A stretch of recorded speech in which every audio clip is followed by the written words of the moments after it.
Hey everybody, it's Father John here. It's Thursday, and I'm talking to you from my office in the rectory, in the parish office. And I want to talk to you about one practical thing, and honestly one more important thing than any practical thing I have to talk to you about. The first is just great gratitude. Gratitude for your great spirit on Sunday with our drive-in masses for the Feast of Pentecost. We seem to work out how to do that as well as we can in these days, so we're going to continue that for this weekend. So masses will be at 9 and 12 as they were this past weekend, but we'll still live stream a mass on Saturday night that will be broadcast Saturday night and Sunday. So if you can't come here or you don't feel comfortable coming here, you can still watch the mass and still participate in Sunday liturgy. Of course, always bring a donation for Ernie's Place. That's always a big help. And we'll pray again this weekend at 9 and 12 noon in the back parking lot of St. John the Evangelist. All right, let's start praying those beautiful prayers for wonderful weather and maybe a little bit less of a breeze this weekend. All right. Now, second thing, much more important. I just want to talk to you a little bit about what's been going on, in our country and in our world. And I heard Pope Francis speak this morning, and I want to share with you just one part of what he said. And he spoke at his audience in Rome to the United States. And he said, my friends, we cannot tolerate or turn a blind eye to racism and exclusion in any form, and yet claim to defend the sacredness of every human life.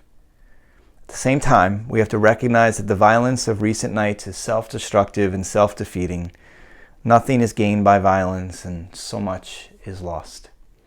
Those comments were made after the brutal death of George Floyd in Minnesota. And I know moments like this bring out a lot of emotions and a lot of feelings for all of us. One of the things that's important for you and I to remember that as Catholics, racism is evil, period. And that every single one of us needs to do what we can to combat that. And the best place to start is probably by looking in the mirror. And maybe in these days, that could be the self-reflection that we ask the Spirit to help us with. To see those places where maybe, we look the other way, or we make a comment, or we avoid, or we seek to highlight the difference, than to begin to respect the person regardless of the difference. This poster behind me is a poster I've had for 25 years. Every office I've ever had, I have this poster in it. I have this picture and a picture of St. John Paul II meeting the man who shot him. Those pictures have come with me for 25 years. And it's a picture of Rosa Parks, who is, given kind of the one who kind of initiated the civil rights movement in the United States in the 1950s and 60s. And it's the line that she says underneath that has always been important for me to have. I want to be treated like a human being.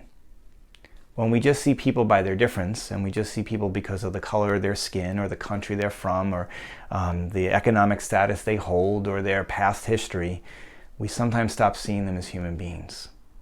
As Catholics, that can't happen. So here's what I'm going to ask you to do. In these days, just ask you to really pray. Pray with the church in these days for an end to racism always, and an end to the violence and to the anger, but that might bring us some conversion on many, many, many different levels.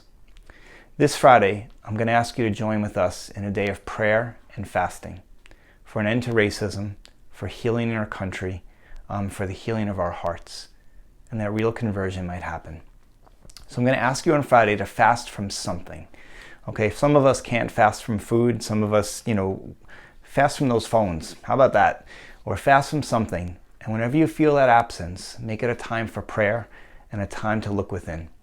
And just say to the Lord, Lord, what do you want me to see inside so I might be able to be just a little bit better, a little more of your disciple. We have the East End Holy Hour on Friday, and I invite you to pray with us either at 3 o'clock or you can watch it after, and to allow that to be part of your prayer as well. And you know that the church and Seton Chapel are open all day, so come and pray on those places as well on Friday too. And what will happen in the days and weeks ahead? I don't know. It's certainly a challenging time. But we know we are a people of faith and a people who have many reasons for hope. And whether it be the pandemic of the coronavirus or the pandemic of racism, or whether it be the violence caused by the actions of one, or it be the sickness and the struggle, we know because of our faith we will come through. So let's pray for each other in these days and pray that in these days we all might move to a place of deeper love and deeper conversion. Have a great night, everyone. God bless you.